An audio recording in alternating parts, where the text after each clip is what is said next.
রাজধানীর জাতীয় press club এলাকায় আছেন সহকর্মী হুমায়ুন কবির। সরাসরি জানবো সেখানকার পরিস্থিতি। হুমায়ুন, প্রেস ক্লাব এলাকায় যান চলাচল ও নিরাপত্তা পরিস্থিতি কেমন দেখছেন এই মুহূর্তে?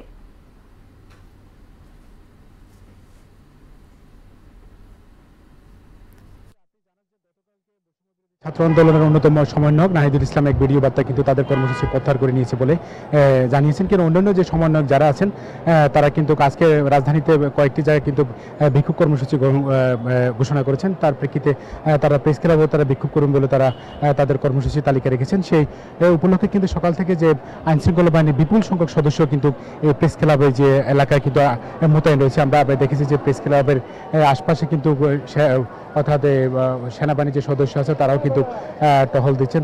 কিছুক্ষণ পর পরে গাড়ি কিন্তু টহলে কিন্তু রয়েছেন। এখানে আপনাকে দেখা যাচ্ছে যে আশপাশে যেসব এলাকা যে সড়কগুলি রয়েছে সেখানে কিন্তু আইনশৃঙ্খলা বাহিনীর যে সদস্য যারা আছে তারা কিন্তু যে দোকানপাটগুলো আছে সেগুলো কিন্তু অনেকগুলো বন্ধ করে দিয়েছে অর্থাৎ নিরাপত্তার সাথে। আমরা কিছুক্ষণ আগেও দেখছি যে প্রেস ক্লাবের যে সড়কটি যে রয়েছে জাতীয় প্রেস ক্লাবের সামনে যে সড়কটি সেটাও কিন্তু নিরাপত্তার সাথে এখানে যান চলাচল কিন্তু বন্ধ রয়েছে। আপনাকে অর্থাৎ সেগুনবাগিচার রাস্তা যদি দেখাতে চাই সেখানে দেখতে পাবেন যে এখানেও কিন্তু গেটটি কিন্তু বন্ধ রয়েছে এখানে যাতে কোনো ধরনের যাতে অর্থাৎ আইনশৃঙ্খলা যাতে বিঘ্ন না ঘটে। তো আমরা দেখেছি রাজধানীর বিভিন্ন গুরুত্বপূর্ণ সড়কও কিন্তু আইনশৃঙ্খলা বাহিনী তারা মোতায়েন রয়েছে, বিজিবি মোতায়েন রয়েছে, সেনাবাহিনীর সদস্যরা টহলে রয়েছে।